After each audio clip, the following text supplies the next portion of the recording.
안녕하세요. 이번 시간에는 재활용 폐자원 등에 대한 매입세 공제 특례 보겠습니다. 재활용 폐자원 또는 중고자동차를 수집하는 사업자가 부가가치세 과세 사업을 영위하지 않는 자 또는 간이 과세자로부터 재활용 폐자원이나 중고자동차를 취득해가지고 과세 사업자였으면 뭘 취득할 때 세금계산을 받았을 텐데 그 아닌 사람, 간이 과세자도 세금계산 안 주죠. 그러니까 즉 매입 공제를 받을 수 없는, 매입세 공제를 받을 수 없는 이런 증빙들을 가지고 와가지고 자기가 제조하거나 가공하거나 또는 뭐 중고자동차라면 뭐 외국에 수출하거나 이런 경우에는 이제 일정한 금액을 매입세로 봐주겠다. 거의 의제 매입세하고 비슷한 얘기죠. 적용 대상 사업자 품목은 시험하고는 무관하니까 여러분 실무하실 때 이런 사람들은 재활용 폐자원 매입세 공제 특례가 적용되겠구나라는 것만 봐두시면 되겠네요. 폐기물 중간 처리 허가업자, 그다음에 자동차 매매업 등록한 사람, 한국환경공단, 자동차 중에서 중고자동차 수출하는 사람, 나머지 사람들, 품목들은 폐자원, 고철, 폐지, 중고자동차 이런 얘기잖아요.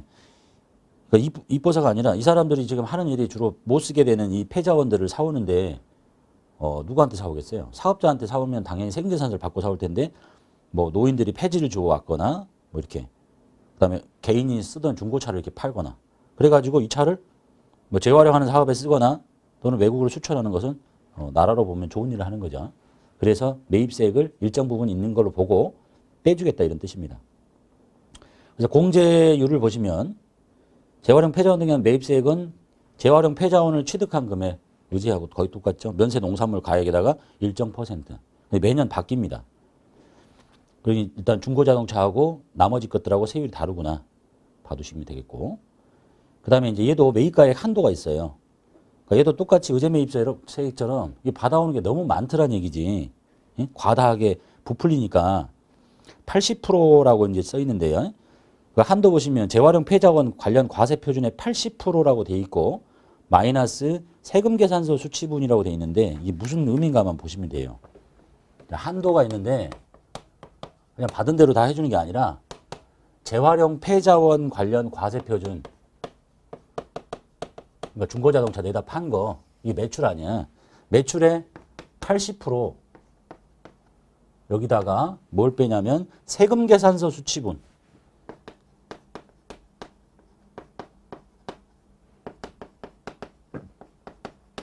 이게 무슨 뜻이냐면 폐자원을 사오는 사람이 사업자로부터 세금 계산서를 받아올 수도 있잖아요. 근데 그렇지 않은 경우가 이제 있을 텐데 이게 뭘로 보는 거냐면 잘 봐봐요.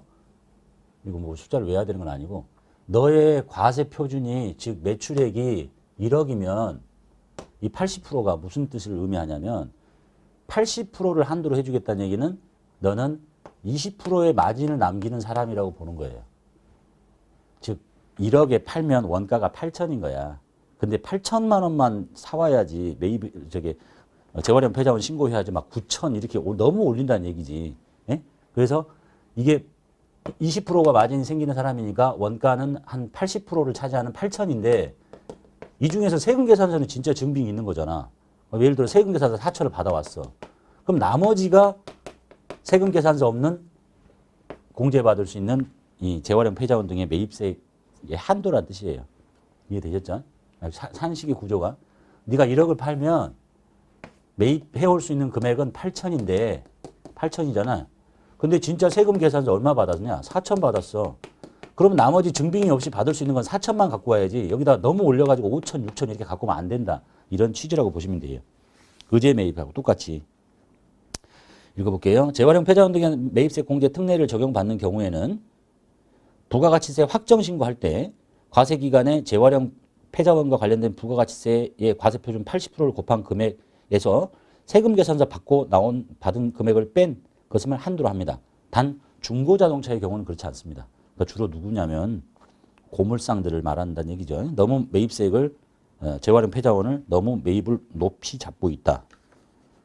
그래서 확정 신고 때 정산해요. 중고자동차는 아니고 나머지 고철 폐지 이런 것들만. 적용 절차 볼게요.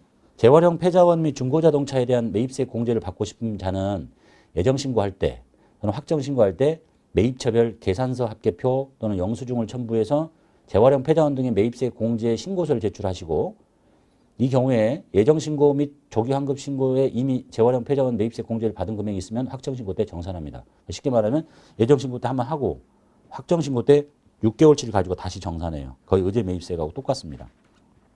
자, 사례 볼게요. 계산 10만 이해하시면 돼요. 우리 집어넣으면 다 계산할 거니까. 자, 일기 예정과 일기 확정 자료가 있는데 일기 예정부터 볼게요. 재활용 폐자원 관련 과세표준, 즉 매출이라고 보시면 됩니다. 얼마를 팔았냐면 1,500만 원 팔았네요.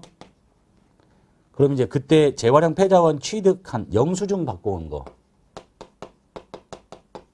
뭐 일반적인 사람들로부터 뭐 증빙 없이 받아온 게 1,030만 원이야.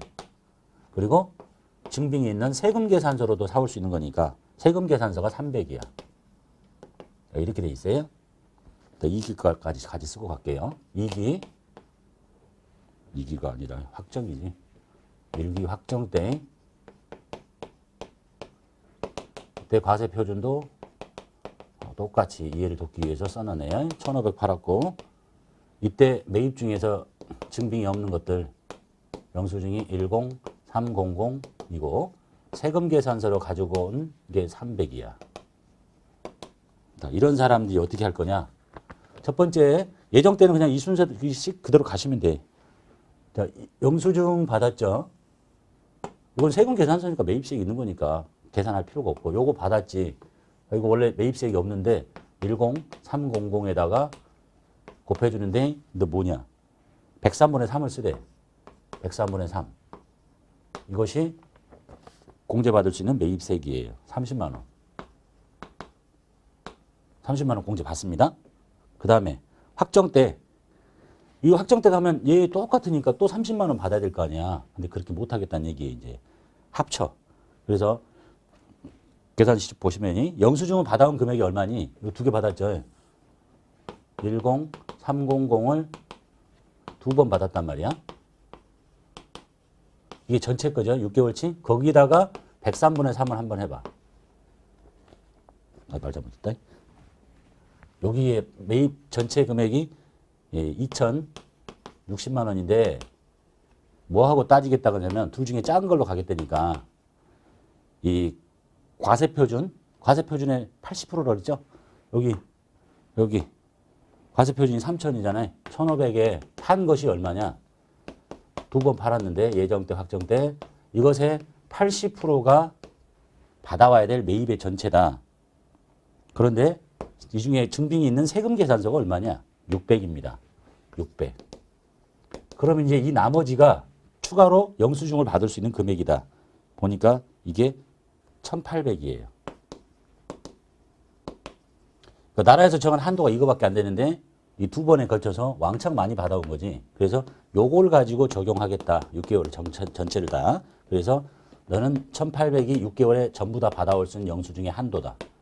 그래서 6개월치를 계산을 하면 이만큼만 받아야 되는데 미리서 받은 게 있지 않냐? 30만 원. 그래서 이 일기 확정 때는 30만 원을 다 받지 못하고 더 적게 받게 되는 거예요. 271 이렇게. 거의 의제 매입하고 똑같죠?